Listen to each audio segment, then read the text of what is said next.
की शुरुआत करेंगे। आपको बता दें, बांग्लादेश में होने वाले इलेक्शन और वहां के हालात पर अपने रद्द अमल का इजहार करते हुए सीएम उमर अब्दुल्ला ने कहा कि हमारे पड़ोसी जितने स्टेबल होंगे हमारे लिए उतनी ज्यादा अच्छी बात है। हमारे पड़ोसी मुल्क जितना ज्यादा स्टेबल हो उतना हमें ही फायदा है। कोई नहीं चाहता है कि हमसाये में जो है झगड़े हो, लड़ाई हो, मुल्क जो है वो अनस्टेबल रहे। चाहे वो बांग्लादेश हो, श्रीलंका हो, नेपाल हो, कोई भी मुल्क हो। हम तो चाहते हैं कि वहाँ जमहूरियत कायम रहे, डेमोक्रेसी फले फूले और मुल्क स्टेबल रहे। इसमें अब बांग्लादेश के लोगों ने अपनी हुकूमत चुनी है। अब उम्मीद करते हैं कि हुकूमत बनने के बाद हमारे दोनों मुल्कों के रिश्ते जो बीच में उनमें थोड़ी सी खटास आ गई थी, वो रिश्ते अब दोबारा जो है वो सुधर जाएंगे। डिप्टी सीएम सुरेंद्र चौधरी ने अखनूर में पीएचई महकमे का अचानक मुआयना किया। इस दौरान उन्होंने पाया कि कई मुलाजिम अपनी ड्यूटी पर मौजूद नहीं थे। हालात को संजीदगी से लेते हुए उन्होंने गैर हाजिर मुलाजमीन को फौरन सस्पेंड करने का ऑर्डर दिया।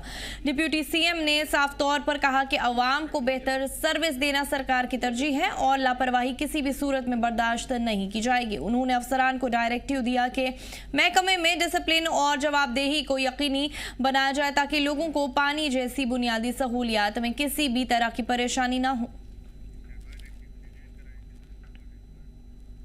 जम्मू में कांग्रेस पार्टी ने मनरेगा का नाम बदलने के खिलाफ लोक भवन का घेराव करने की कोशिश की। सैकड़ों की तादाद में कांग्रेस कारकुनान महाराजा हरि सिंह पार्क से रैली निकालकर लोक भवन की तरफ बढ़े, लेकिन पुलिस ने उन्हें बीच रास्ते में रोक दिया। हालात को देखते हुए पुलिस ने कई कांग्रेस कारकुनान को हिरासत में भी लिया। इस दौरान कांग्रेस लीडर्स ने बीजेपी पर उनकी आवाज दबाने का इल्जाम लगाया और कहा कि वो अवाम के मसाइल को उठाते रहेंगे। एहतजाज के दौरान माहौल कुछ वक्त के लिए स्ट्रेसफुल रहा, लेकिन पुलिस ने हालात को काबू में रखा।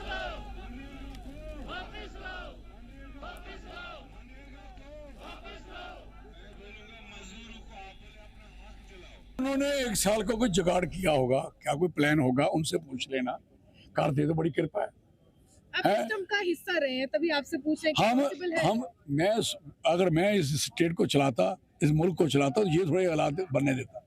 इसलिए हमारा जब हम है ही नहीं, हम सपोर्ट कर रहे हैं नेशनल कॉन्फ्रेंस की। हम एक अलायंस पार्टनर हैं, पूरी मदद कर रहे हैं, बगैर कोई कुर्सी लिए, बगैर तनख्वाह पे इनकी मदद कर रही हमारी पार्टी। सीधी सपोर्ट कर रही है कि आप करो जो करना है, दो जो लोगों को देना है, हमसे भी कुछ चाहिए तो रहे। पार्टी पूरी खड़ी है। तो अब ये इनसे ना हो, जहाँ करना पाए जहाँ करें, तो इनके हाथ में। अंग्रेजों के आगे घुटने टेककर मोदी सरकार ने पूरे हिंदुस्तान के किसानों को बेच डाला। नहीं बेचा? कौन हाथ दिल पे हाथ रख के देखो कि नहीं बेचा। क्या होगा? किसान इस भारत माता की रीढ़ की हड्डी थे, लेकिन बेच डाला। और कोई पूछने लगे, कोई सड़क पे उतरे तो ये समझते हैं कि आज की डेट में हमको सवाल भी ना करे, हम गलत भी करें, कोई सवाल भी ना करे। डिक्टेटरशिप चलाना चाहते हैं, वो हो नहीं पाएगा। राहुल गांधी जी आज गरीब किसानों की, मजदूरों की, मजलूमों की आवाज, जुबानों की आवाज बनकर खड़े हैं। मैं समझता हूं कि सच की जीत होगी। जैसे पहले अहंकार में डूबा रावण हारा था, अहंकार में डूबा कंस हारा था, अहंकार में डूबा औरंगजेब हारा था, इसी तरह मोदी सरकार पूरी की पूरी हार जाएगी जब लोग सड़कों पे उतर जाएंगे। और जम्मू एंड कश्मीर लंबरदार चौकीदार एसोसिएशन ने पूरे यूटी में लंबरदार और चौकीदार के ऑनोरेरियम बढ़ाने के लिए सरकार का शुक्रिया अदा किया। उन्होंने कहा कि ये फैसला लंबे इंतजार के बाद आया और बहुत खुशी की बात है। एसोसिएशन के बाद नईम अहमद भट्ट ने बताया कि ऑनोरेरियम बढ़ने से लंबरदार और चौकीदार को जरूरी माली मदद मिलेगी। ये उन्हें इंतजामिया की मदद करने और सरकार और देही इलाकों के लोगों के बीच तालमेल बनाए रखने में मददगार साबित होगा। ओहदेदारान ने कहा कि लंबरदार और चौकीदार रेवेन्यू, पब्लिक वेलफेयर स्कीम्स और गांवों में लॉ एंड ऑर्डर बनाए रखने में अहम काम करते हैं, इसीलिए सरकार ने उनके काम को मान्यता दी। नईम अहमद भट्ट ने कहा कि ये फैसला रूरल एडमिनिस्ट्रेशन को मजबूत करने और कम्युनिटी सर्विस में काम करने वालों का हिमायत करने के लिए सरकार की अज़मता को दिखाता है। एसोसिएशन ने उम्मीद जताई कि मुस्तकबिल में उनके काम के हालात और सोशल सिक्योरिटी को और बेहतर बनाने के लिए मजीद इक़दामात किए जाएंगे। हमने कहीं हर जगह अपनी फरियादें पहुंचाई थी, चाहे ज़बानी मेमोरेंडम के ज़रिए हर एक एमएलए के साथ हमें बातचीत हुई थी। हर एक वज़ीर के साथ हमने इसके बारे में बात की थी कि हम किन मुसीबतों किन मुश्किलातों में गुजर रहे हैं।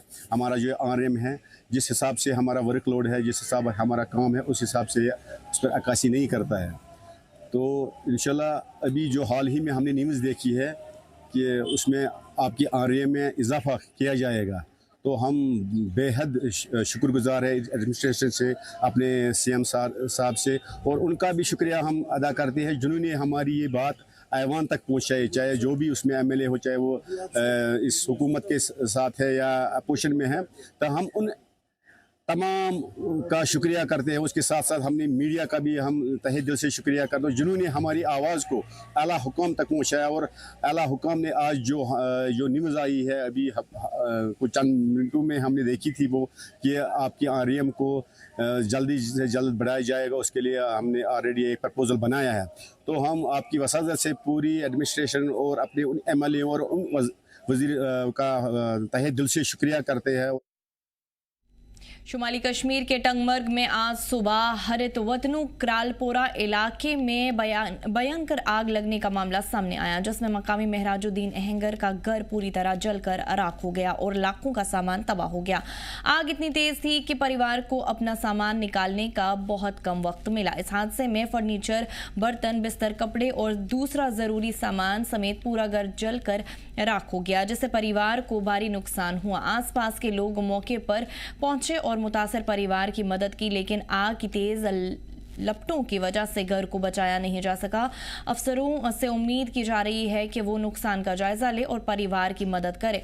इस दौरान घर के मालिक और आसपास के लोगों ने इंतजामिया और आम आवाम से अपील की है कि वो इस मुश्किल वक्त में आगे आए और परिवार की मदद करे ताकि वो अपनी जिंदगी फिर से शुरू कर सके। महराज अहमद आहंगर सुबह 10 बजे तो अमिस अचानक ये नार पता सर्कट शार्ट गवा कि बुखार से क्या गो तो मगर वारिया नुकसान गो। यह वारिया पुअर फैमिली से बिलोंग करान या हरी वाटर क्राल पर रोजान अगर पैस चलो अगर आवाम चले अमिस कर मदद कह तो यह वारिया गरीब जो लोग सुबह तकरीबन 2 नार और कह फैमिली तो गरीब वारिया करा बेचार नौर और कह तो मगर चलान अपील कर गवर्नमेंट अगर मदद वदद गन कर मदद अगर कह ग फायर सर्विस तुम कर कोशिश अगर बचाने की। सूरनकोट विधानसभा हल्के से एमएलए चौधरी मोहम्मद अकरम ने लोअर मदा हिलकाका गांव के लिए सड़क तामीराती काम का इफ्तिताह किया। ये गांव दशकों तक दहशतगर्दों से मुतासर रहा है और करीब 8.5 करोड़ रुपए की लागत से बनने वाली 5 किलोमीटर लंबी सड़क से दूर दराज के पहाड़ी इलाकों में रहने वाले लोगों को बड़ी राहत मिलने की उम्मीद है। इस मौके पर गाँव के पास मेगा तकरीब का एहतमाम किया गया, जिसमें सैकड़ों गांव के लोग शामिल हुए। प्रोग्राम की सदारत पीडब्ल्यूडी के एग्जीक्यूटिव इंजीनियर इम्तियाज मीर ने की, जबकि एमएलए चौधरी मोहम्मद अकरम मेहमान खुसूसी के तौर पर मौजूद रहे। इस दौरान उन्होंने फीता काटकर और सड़क की कटाई काम शुरू करके तरक्की की नई शुरुआत का पैगाम दिया। इस सड़क के तामीर से इलाके के लोगों को बेहतर आवाजाही के साथ साथ एजुकेशन, हेल्थ और दूसरी बुनियादी सहूलतों तक आसान रसाई मिलेगी। लोगों ने इस पहल का इस्तकबाल किया और इसे इलाके की तरक्की की सिमत में एक तारीखी कदम बताया। साथ ही उन्होंने सरकार और एमएलए का शुक्रिया अदा किया। हमारी तरफ से अच्छा काम होगा, क्वालिटी का होगा, लेकिन मेरी एक अपील भी है यहाँ के लोगों से कि जैसे पहले रोड जो बीच में ग्रेड ज्यादा हो गया या कुछ, मेरे इंजीनियर यहाँ रहेंगे तो कम अज कम ये हमारे हिसाब से, हमारे इंजीनियर्स के हिसाब से, जैसे हमारी एल सेक्शन बनेगी, कहाँ से कटिंग करनी है तो वो हम पर छोड़ दें और इंशाल्लाह ये एक one of the best road बनेगी, ये आपको मैं एश्योरेंस देता हूँ। सीआरएफ के अंदर ये 8.5 करोड़ का ये प्रोजेक्ट जो है वो सैंक्शन हुआ है। मैं जनाब उमर अब्दुल्ला साहब और हमारे डिप्टी सीएम साहब का शुक्रगुजार हूँ कि उसमें इन्होंने मेरी बहुत मदद की, इसमें कोई शक नहीं है। तो मैं यहाँ के लोग जो हमारा मड़ा और हिलकाका के लोग हैं उनको मैं मुबारकबाद देना चाहता हूँ कि आपकी दुआओं से मसला हल हुआ इंशाल्लाह। डिपार्टमेंट को मैं हर जगह कहता हूँ कि काम में जो उसकी क्वालिटी होगी उसमें कोई कंप्रोमाइज नहीं किया जाएगा।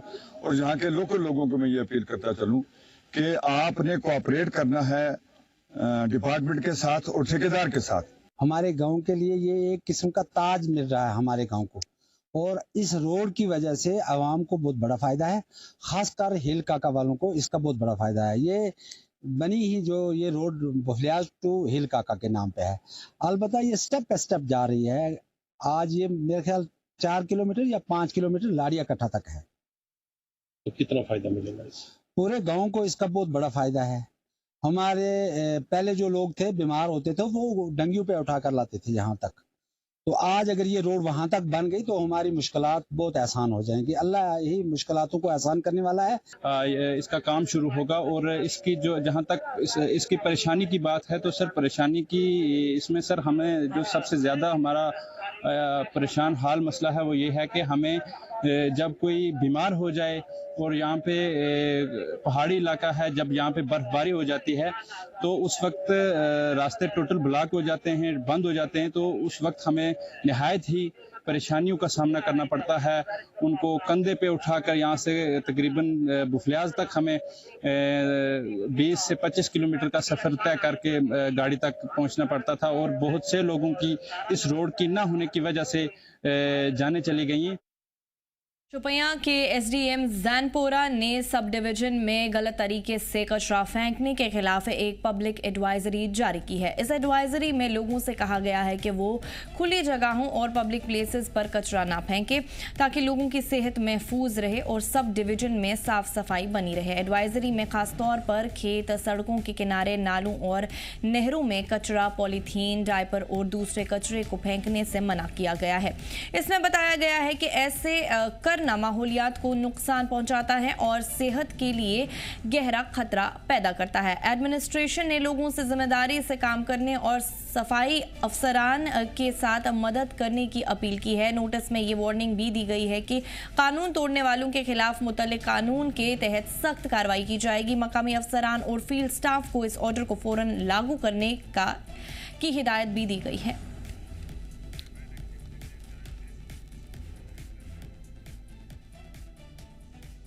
कटरा में श्राइन बोर्ड की मीटिंग्स और बातचीत का सिलसिला जारी है। हाल ही में एलजी मनोज सिन्हा की सदारत में हुई 76वीं मीटिंग के बाद मजदूरों को मुआवजे का इशारा मिला। इसके बाद कटरा में बोर्ड मेंबर्स और स्टेक होल्डर्स के साथ मीटिंग्स हो रही हैं। सीईओ ने मजदूर तंजीम, घोड़ा ड्राइवर्स, पिट्ठू और पालकी ऑपरेटर्स के नुमाइंदों से डिटेल में डिस्कशन किया। मजदूर लीडर भूपेंद्र सिंह ने अपनी डिमांड में घोड़ा चालकों के लिए 20-20 लाख और पिट्ठू और पालकी ऑपरेटर्स के लिए 15-15 लाख रुपए मुआवजा देने की बात रखी। उन्होंने कहा कि जब तक इकोनॉमिक सिक्योरिटी और रिहैबिलिटेशन के ठोस इंतजाम नहीं होते, सफर के रूट पर काम रुका रहेगा। वर्कर ने यह भी कहा कि पहले बिना मुआवजा मिलाए गए लोगों को तुरंत वापस बुलाया जाए और उनका पेमेंट किया जाए। बोर्ड इंतजामिया ने भरोसा दिया कि सबकी बात गहराई से सुनी जा रही है और रोजगार के हुकूक की हिफाजत पहली तरजीह है। कटरा में इन मीटिंग्स के बाद सबकी निगाहें आने वाले फैसलों पर टिकी हुई है। बातचीत जारी है और हल की उम्मीद बनी हुई है। यहाँ पे मीटिंग रखी थी आज शालीमार पार्क में और हजारों लोग आए थे यहाँ पे, और जो लोगों ने आपके भी माध्यम से देखा होगा, सभी ने यहाँ से रेजोल्यूशन डाला है कि जो घोड़े का काम करते हैं उनको 20 लाख और जो पिट्ठू और पालकी का काम करते हैं उनको 15-15 लाख दिया जाए। क्योंकि जब ये बात उठी तो उन्होंने कहा कि घोड़े को देंगे, इनको क्यों? महल का काम तो इनका भी जाएगा, पिट्ठू का भी और पालकी का भी। और हमारे मजदूरों की सबकी मांग है कि आप सबको पैसा हमें देना पड़ेगा, तभी हम यहाँ से यो वैष्णो देवी का ट्रैक है वो छोड़ेंगे। और दूसरे नंबर पे जो लोग आपने बिना रिहैबिलिटेशन निकाल दिए उनको आप वापस लो। जब तक आपका कोई पैसे आप नहीं देते हमारे लोगों को, तब तक उन लोगों को काम करने दिया जाए। पुंछ जिले के मेंढर में वाक़या टीएसी हेडक्वार्टर्स 246 बटालियन सीआरपीएफ में पुलवामा हमले के शहीदों की याद में रेत लेइंग सेरेमनी मुनक्किद की गई। इस मौके पर CO 246 battalion Sunil Kumar, SDPO Mendhar Tausif Ahmed, दीगर पुलिस इंतजामी अफसरान और साबिक अर्धा सैनिक कार्मिकों ने शहीदों को खिराज अकीदत पेश किया। शहीदों के खानदान और वीर नारियों को शॉल देकर एजाज से सरफराज किया गया। सीओ सुनील कुमार ने कहा कि शहीदों के खानदान पूरे मुल्क के लिए फख्र का सबब हैं और सीआरपीएफ हर वक्त उनकी मदद के लिए तैयार है। एसडीपीओ मेंढर ने यह भी यकीन दिलाया कि शहीद खानदानों को हर मुमकिन ताउन दिया जाएगा। आज यहाँ पे टीआरसी मेंढर में सरहदी ज़िला पुंछ की तहसील जो मेंढर है, इसमें कमांडेंट 246 बटालियन श्रीमान सुनील कुमार साहब जी ने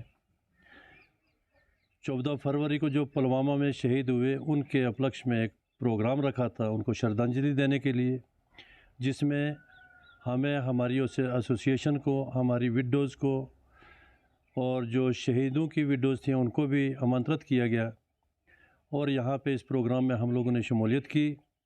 और सीओ साहब ने हमारे साथ साथ एसडीपीओ मेंढर, एसएचओ गुरसाई, नायब तहसीलदार साहब मेंढर और इन्हीं की यूनिट के असिस्टेंट कमांडेंट श्री शंकर लाल साहब जी भी इसमें शामिल थे, जिसमें बहुत सारे जवानों ने भी हिस्सा लिया और एक्स सर्विसमैनों ने भी बड़ी तादाद में और विडोज़ ने हिस्सा लिया है। जैसा सब जानते हैं, पूरा देश जानता है, 14 फरवरी 2019 को पुलवामा अटैक में हमारे 40 जवान शहीद हुए थे। उनकी याद में हर साल 14 फरवरी को हम उनको श्रद्धांजलि देते हैं और जहाँ भी हम डिप्लॉय होते हैं वहाँ के वासियों के जो भी हमारे शहीद के परिवार हैं उनको बुलाते हैं। इसी उपलक्ष्य में हमने आज यहाँ पर ऑल एक्स सर्विसमैन एसोसिएशन के प्रेसिडेंट अयूब खान के साथ मिलकर यहाँ पर मेंढर में और गुरसाई में जितने भी हमारे शहीद थे, चाहे सीआरपीएफ के हों या पुलिस के, बीएसएफ, आईटीबीपी, किसी भी फोर्स के हैं, उनको हमने आमंत्रित किया था, बुलाया था उनको। बीजेपी लीडर जावेद कुरैशी ने पार्टी कारकुनान के साथ पुलवामा के शहीदों को खिराज अकीदत पेश किया। उन्होंने मौन रखा और दहशतगर्दाना हमले में जान गंवाने वाले सिक्योरिटी फोर्सेस की कुर्बानी को याद करते हुए फूल चढ़ाए। खिराज अकीदत प्रोग्राम के बाद कुपवारा के लोलाब से कई लोग पार्टी के सीनियर लीडर्स की मौजूदगी में भारतीय जनता पार्टी में शामिल हुए। नए मेंबर्स ने कहा कि वो पार्टी की पॉलिसी और तरक्की के एजेंडे से इंस्पायर्ड हुए हैं। इस मौके पर बोलते हुए जावेद कुरैशी ने नए मेंबर्स का इस्तकबाल किया और कहा कि बढ़ती हिमायत पीएम मोदी में अवाम के भरोसे को दिखाती है। उन्होंने ये भी कहा कि सरकार की वेलफेयर स्कीम्स और जमीनी सतह पर तरक्की पर ध्यान देने से लोगों का भरोसा मजबूत हुआ है और इसी वजह से और ज्यादा लोग पार्टी में शामिल होने के लिए इंस्पायर्ड हुए हैं। आज हमने 14 फरवरी के शहीदों को खराज अकीदत पेश किया, जो पुलवामा में हुआ था और जिसमें हमारे सीआरपीएफ के जवान शहीद हुए थे। उन्हीं को खराज अकीदत पेश किया। ये हम ब्लैक डे के तौर पे मनाते हैं और हर आंख उस वक्त नम हुई थी जब ये वाकया पेश आया। हम समझते हैं कि जम्मू कश्मीर में जिस तरीके से पाकिस्तान ने हर वक्त इसको लोही-लुहान करना चाहा, मगर दीवार की तरह हमारी सेना ने इस जम्मू कश्मीर के अमन को बरकरार रखा और हमें चैन व आराम हमारी सेना ने दिया। 84 बटालियन सीआरपीएफ ने आज 2019 के पुलवामा दहशतगर्दाना हमले में शहीद हुए बहादुर जवानों को खिराज अकीदत पेश किया।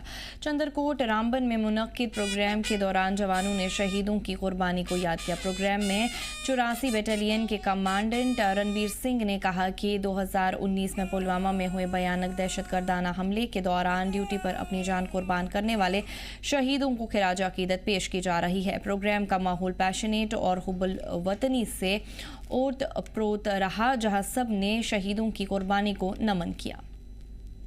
2019 फरवरी 14 को देश की सेवा में, देश का यूनिटी, इंटीग्रिटी और सॉवरेनिटी को सेफगार्ड करने के प्रयास में सीआरपीएफ का 40 बहादुर जवानों ने सुप्रीम सेक्रीफाइस शहादत दिए हैं। ये एक बहुत बड़ा इंसिडेंट था जिसके चलते बहुत सारे बातें हुए थे। तो आज हम इस दिन को हम ऑब्जर्व कर रहे हैं, इन शहीदों को श्रद्धांजलि दिया है और हमने इनको जो सेक्रीफाइस हैं उसको ऑनर किया है और भगवान को प्रार्थना किया है कि कर रहे हैं कि इनका जो आत्मा शांति रहे, उनके जो फैमिलीज़ हैं जो सुरक्षित और अच्छे रहें। खबरों में आज इतना ही। आप बने रहिए जी जम्मू कश्मीर लद्दाख के साथ। हमें दीजिए इजाजत। अल्लाह ने के बाद।